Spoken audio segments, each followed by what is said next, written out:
Seguindo então, pessoal, videoaula número 2, dando sequência à videoaula número 1.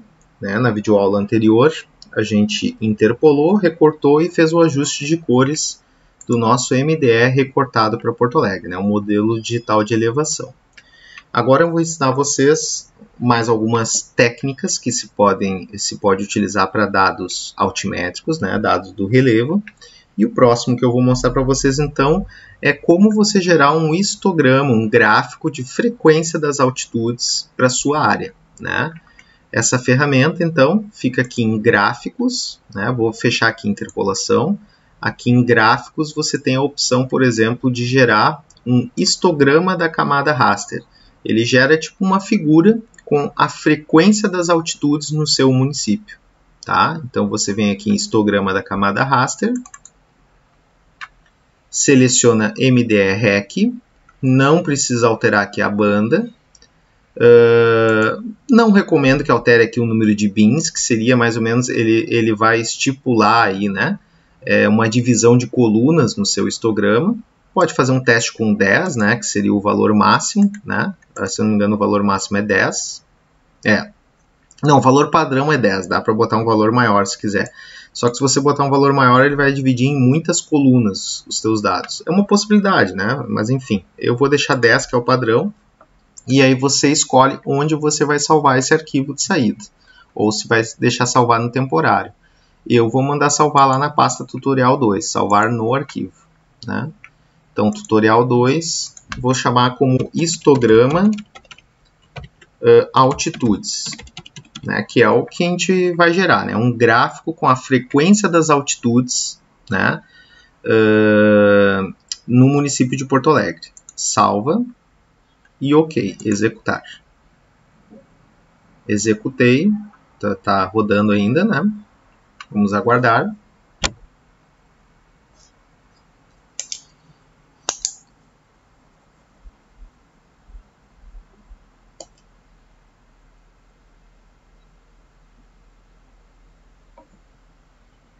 Ele vai gerar um arquivo HTML que você consegue abrir, por exemplo, no Google Chrome, enfim, no seu navegador,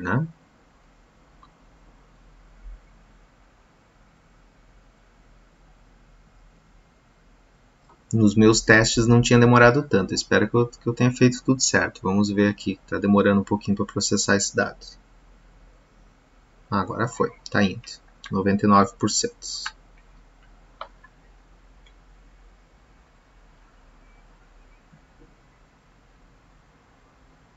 Eu recomendo sempre, gente, é sempre bom alertar enquanto ele estiver processando aqui, essa barrinha azul não ter terminado e não aparecer aqui o recado que terminou. É bom você não ficar clicando, e mexendo no QGIS, porque isso pode resultar em problemas, enfim, trancar o software e tudo mais.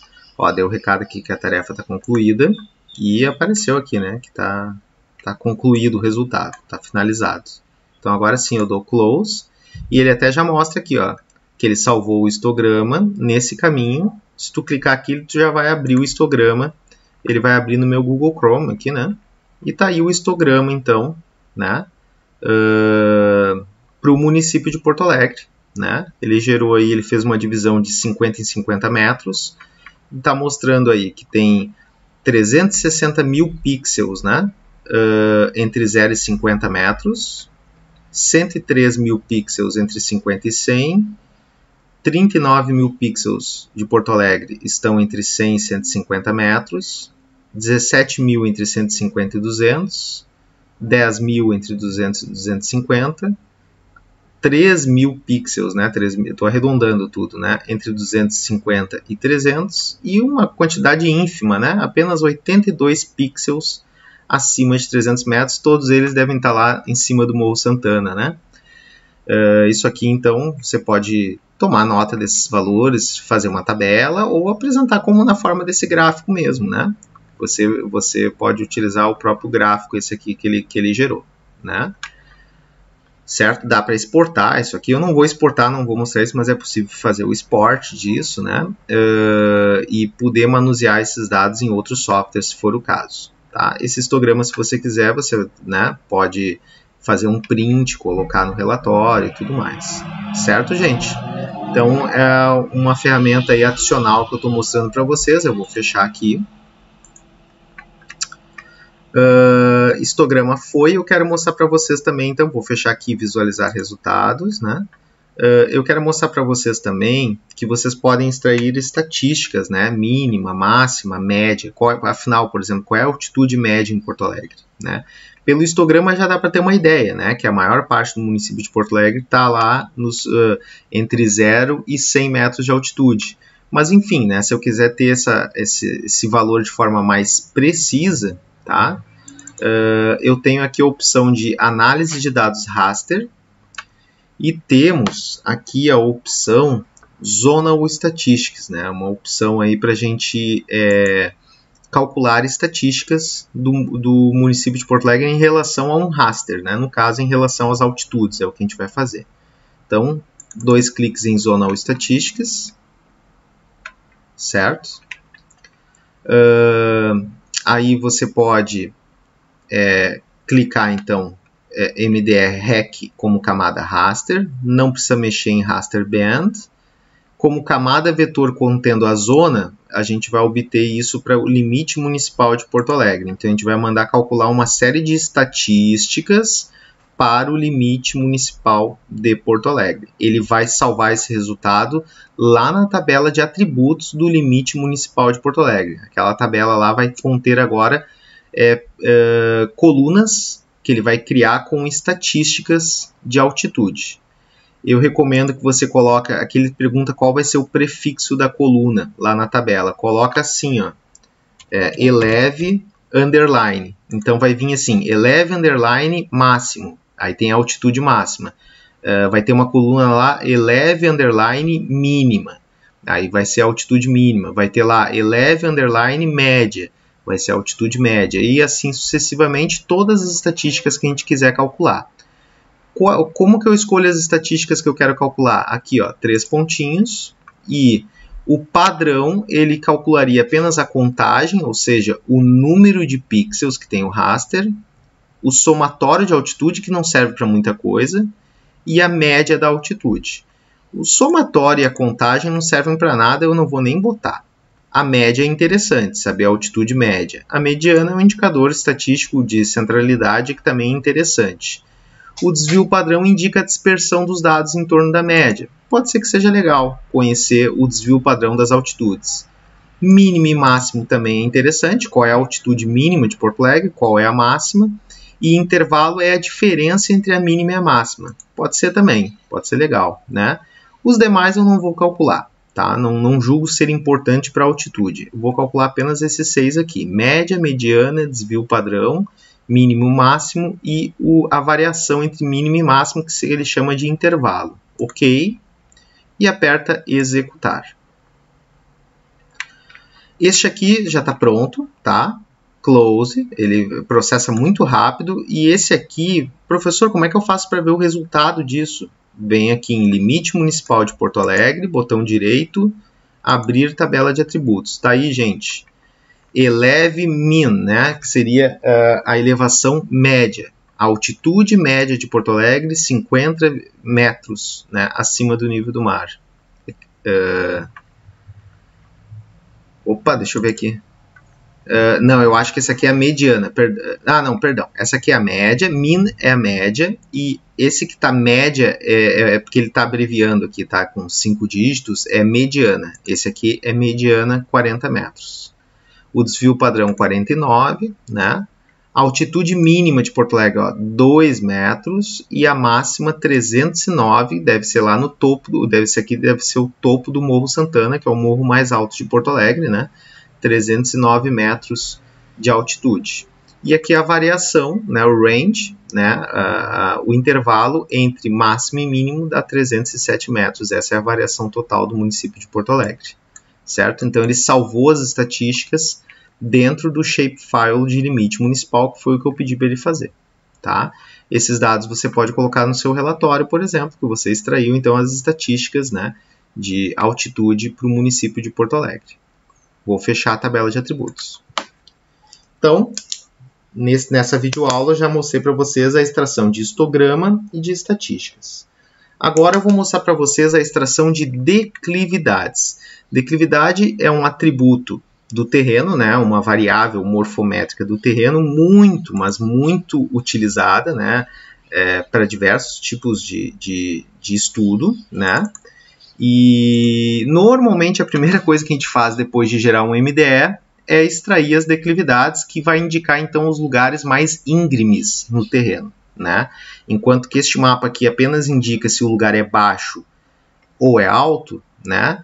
O mapa de declividade ele não indica se é baixo ou alto, mas ele indica que naquele local existe uma inclinação do terreno muito abrupta, né? Por exemplo, áreas com maior risco de deslizamento de terra são justamente áreas de maior declive, só para dar um exemplo. Outra importância do declive, por exemplo, eu quero construir uma estrada, por onde eu vou passar a estrada? Olha, se você passar a estrada por uma área de declive muito acentuado, o que vai acontecer? Por exemplo, caminhões não vão conseguir subir sua estrada, né? Veículos pesados, né? Ônibus e tudo mais. Pois bem, né? Então, onde a gente extrai declive? Então, de novo, ó, caixa de ferramentas, raster de análise do terreno, opção declive. 2 cliques. Escolhe aqui como camada de elevação MDE-REC. Não precisa mexer no fator Z, que seria de exagero vertical. E basta salvar o arquivo de saída aqui nos 3 pontinhos. Vou salvar lá dentro de tutorial 2 e vou salvar com o nome declive, né? Ou declividade, né? Vou botar o nome completo, declividade, né? Essa declividade aqui ele calcula em graus, tá, gente? Certo? Em graus. Ou seja, 0 graus significa que o relevo é plano, inclinação não existe, e 90 graus significa uma parede vertical, né? Tipo um corte de terreno aí numa estrada. Lembrando que, em função da resolução do nosso raster, das nossas curvas, a gente não vai ter paredes verticais aqui, né? A gente não tem nenhum ponto onde as duas curvas se tocam, né? Então, a gente não tem no nosso MDE nenhuma parede vertical. Então, dificilmente você vai fazer esse processamento e vai dar uma inclinação de 90 graus, a não ser que você tenha as curvas empilhadas uma sobre a outra, né? Pois bem, executa. Processo finalizado, é bem rápido esse algoritmo de declividade, close, e o resultado na tela, olha que interessante, então agora ele está te mostrando aí os lugares onde a inclinação é acentuada, certo? Onde está mais branco, maior é o grau de inclinação, chegando até 30, até não, né? Porque, de novo, isso aqui não é o valor máximo, né? Mas chegando aí próximo dos 40 graus de declividade em alguns pontos. Então, onde está mais branco aí é porque nós temos um declive, né, uma inclinação acentuada no terreno. E, por exemplo, são lugares onde você evita, por exemplo, construção de moradias, em função do risco de deslizamento de terra. Evita que uma estrada suba isso aqui de forma reta. Constrói, então, por exemplo, cotovelos, né, faz a estrada com bastante curvas para reduzir a declividade de subida, né, para caminhões e tráfego de veículos mais pesados, né? Então, esse aqui é o mapa de declividade, que você também, se quiser, pode colorir, né, atribuir uma outra rampa de cores, uma rampa de cores muito utilizadas para declividade, né? Vou botar aqui banda simples falsa cor, é essa rampa do vermelho para o verde, só que invertido, né, gente? Vou inverter aqui, na verdade, do verde para o vermelho. Fazer a mesma coisa, intervalos iguais, vou botar umas 10 classes, né? E aí você aplica. Essa aqui é uma rampa de cores bastante utilizada para declividade. Verde indica que é plano, né? E o vermelho indica que a área apresenta uma alta declividade. Como você está vendo aqui, essa área aqui, né? Essa aqui é uma área de alta declividade, o que já estava explícito quando a gente coloca as curvas de nível, né? Vou botar as curvas de nível em cima da declividade. Tá aí, ó. Onde as curvas de nível são mais próximas uma das outras, né? Vou botar aqui em preto a curva de nível para a gente enxergar ela melhor, tá? Depois eu volto para a cor original, vou botar um preto. Onde as curvas de nível estão mais próximas é porque a declividade, a variação altimétrica, né? Cada curva de nível aqui simboliza um incremento de 20 metros em altitude, né? significa que, obviamente, a proximidade das curvas de nível está dando aí uma inclinação maior no terreno em alguns pontos, como essa região aqui, por exemplo, né? Como essa área aqui, por exemplo. Ok? Vou dar um zoom, aproximar para a camada. Perceba que todo esse processamento a gente já está fazendo só para o limite de Porto Alegre, ok? Porque não existe efeito de borda para dados de altitude, declividade, já pode fazer o recorte direto para o município de interesse, tá? Pois bem, gente, declividade foi, tá? Eu vou, antes de concluir, né, esse vídeo tutorial, vou mostrar para vocês também outra camada que eu acho bem interessante, é a camada de sombreamento. Ele simula a posição do Sol em algum lugar do céu e te mostra o que ficaria sombreado no terreno. Então eu vou desligar aqui a declividade, vou voltar para o mapa de altitudes e vou gerar o sombreamento só para vocês verem o efeito legal que dá para produzir com o mapa de sombreamento, tá? O sombreamento ele pergunta cadê a camada de elevação, você indica o MDR-REC. Aqui é o exagero vertical, você pode aumentar o exagero para aumentar as sombras. Tipo assim, se você botar fator Z2, ele vai fingir que o Morro Santana tem o dobro da altitude que ele realmente tem. 310 vai virar 620. Isso aí seria para você forçar um sombreamento maior do terreno, para, enfim, de alguma forma melhorar a visualização dos dados. Mas não precisamos nem mexer, eu já testei aqui em casa, vou usar o fator Z1 mesmo, sem forçar. O azimuth é a posição do Sol. Se você botar valor 0, né, você vai simular o Sol exatamente no norte. Tá certo? Se você botar 0 ou 360, o Sol vai estar no norte. Se você, por exemplo, botar o Sol a 90 de azimuth, você está simulando o Sol na posição leste. Ok? 180, por exemplo, é o Sol na posição sul. Só que lembre, né? Aqui em Porto Alegre o Sol nunca fica na posição sul, então não teria nem muito sentido ficar projetando sombra do sul para o norte, porque isso nunca acontece. O Sol nunca está ao sul, né? Aqui de Porto Alegre, certo? Porque nós estamos no hemisfério sul do planeta. Eu não vou mexer, vou deixar azimuth 300, que seria uma posição tipo de final da tarde, tá? Azimuth 300 seria algo entre oeste e norte, tipo posição de final da tarde no inverno, mais ou menos, né? E aqui o ângulo vertical é a altura do Sol. Se você botar 0, é o Sol no horizonte, então a imagem vai ficar toda sombreada. Se você botar 90, é o Sol a pino. Lembrando que o Sol nunca fica a pino aqui em Porto Alegre, né? E o 40 seria uma altura do Sol intermediária, né? Tipo o Sol no inverno, né? No inverno seria mais ou menos esse o ângulo vertical. Não vamos mexer, tá? Vamos fazer um teste. Eu já testei, achei que ficou bem bonita a imagem. Então, vou manter o azimuth 300 e o ângulo vertical 40. Se você quiser aumentar o sombreamento, numa segunda rodada, você pode baixar o ângulo vertical do Sol ou aumentar o fator de exagero vertical. Ambos vão fazer o sombreamento aumentar, né? E por fim, você salva essa imagem de saída aqui nos 3 pontinhos. Eu vou salvar como sombreamento. Não sou muito criativo para nomes, né? Mas nem é para ser mesmo. É para salvar com um nome que você depois se lembre o que é, né? Então, sombreamento. Você pode botar, se quiser, né? Sombreamento e botar os parâmetros que você usou. Então, você pode botar sombreamento, underline, 300, underline, 40. Indicando que você usou um azimuth 300 e o ângulo vertical 40. Aí, se você fizer outros testes, você pode comparar o resultado, né? Alterando só o nome de saída. Executa.